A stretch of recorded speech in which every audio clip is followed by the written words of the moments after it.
Último minuto. NTN 24.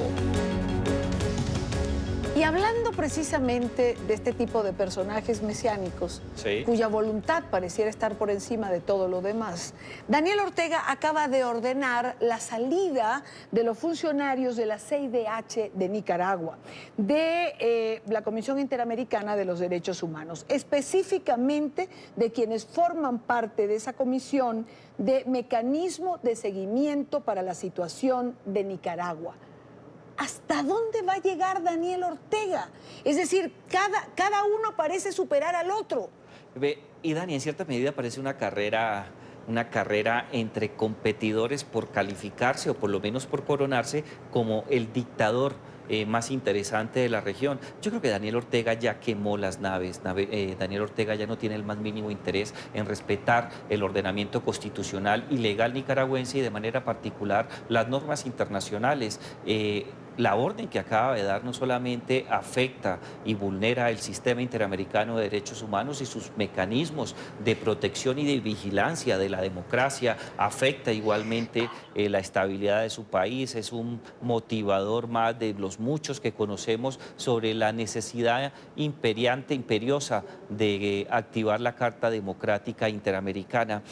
Los dictadores o quienes están en tránsito de consolidarse como dictadores son conscientes de algo, que si dan un paso al costado, que si tratan de solucionar este tipo de temas, más temprano que tarde, los brazos de la justicia van a llegar a ellos, sí, y sus días terminarán en la cárcel. Y ellos creen, irónicamente o con cierto grado de ignorancia, que al ser más fuertes van a evitar la cárcel y eso nunca va a ocurrir. Yo quiero recordar una frase de la expresidenta de Costa Rica, Laura Chinchilla, que era nuestra invitada el día de ayer. Sí. Y es una frase que quiero guardar, casi que atesorar, porque coincido plenamente. Ella decía, tenemos que ser más radicales en defender la democracia, porque radicales han sido aquellos que la atacan.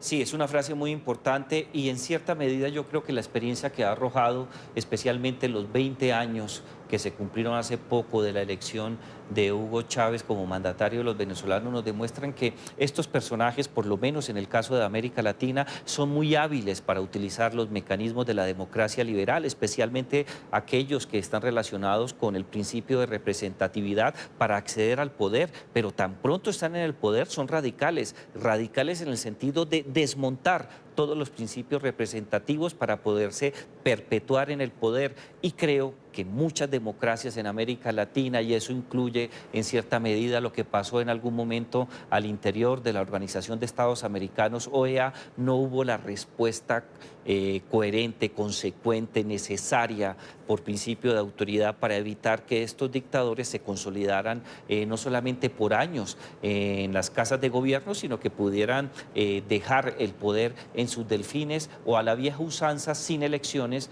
del sistema mexicano a dedazo, quien iba a reemplazarlos. Ha faltado mucho trabajo colectivo por parte de los países que siguen respetando y promueven la democracia en las Américas. La situación de Nicaragua es complicada, es dura, es importante.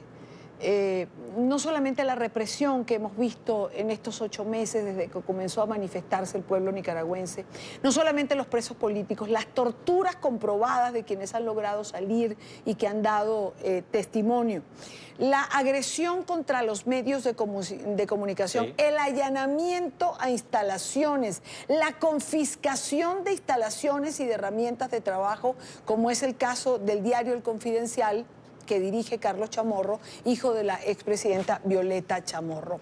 Esto ha sido una curva en ascenso absoluto. ¿Qué tendría que hacer la comunidad internacional? Y Daniel, yo creo que existen dos clases de mecanismos que se están usando, pero no con la contundencia necesaria. En el caso de Colombia, por ejemplo, el presidente Iván Duque tiene una línea de trabajo claramente identificada que consiste en aislar mucho más la dictadura de Venezuela, no desde el punto de vista de una agresión diplomática o de una agresión política, y mucho menos una agresión militar. no tiene una relación y unos canales claramente establecidos con Venezuela, presentó una denuncia penal por las atrocidades que se han cometido en los últimos años, especialmente en dos temas que son muy sensibles: la persecución de la clase política que piensa diferente a la dictadura de Miraflores, y en segundo lugar por la crisis humanitaria. Yo creo que esa medida de aislarlo e interponer las instancias o los recursos internacionales es un buen mecanismo. Poco a poco diferentes países de la región y otros por fuera, como Francia, por citar un caso, se unen a este tipo de iniciativas. Y la segunda es que lamentablemente, dirán algunos, otros consideran que no tenemos el consenso necesario al interior de la Organización de Estados Americanos. Al momento de activar la Carta Democrática no hay el consenso mínimo necesario para adelantar esta vía. Yo creo que este último tema ha dificultado mucho la respuesta de la comunidad. Se creó la Carta en el año 2001, se firmó el 11 de septiembre, que es una fecha emblemática para la democracia, especialmente por lo ocurrido en Estados Unidos con el bombardeo, con la destrucción de las Torres Gemelas y otros actos de terrorismo. Pero no hemos logrado articular de la mejor manera, por consenso, cómo actuar frente a cortes, daños o alteraciones al orden constitucional o al orden político que afecta a la democracia. Pero no por falta de herramientas, porque bien que las estás mencionando. Las herramientas existen, falta consenso lamentablemente, pero también hay otra cara de la moneda, y Dani, hay que tener en cuenta que también el poder político y especialmente el poder económico que viene del petróleo, que en su momento manejó muy bien Hugo Chávez para comprar conciencias de otros países, fue efectivo. Todavía quedan algunos países endeudados o que reciben algún tipo de prebendas. Hasta que no se logre romper esa relación de subordinación y de entrega de esos países al poder petrolero de Venezuela, no vamos a poder avanzar. Los mecanismos existen, falta voluntad política y consenso.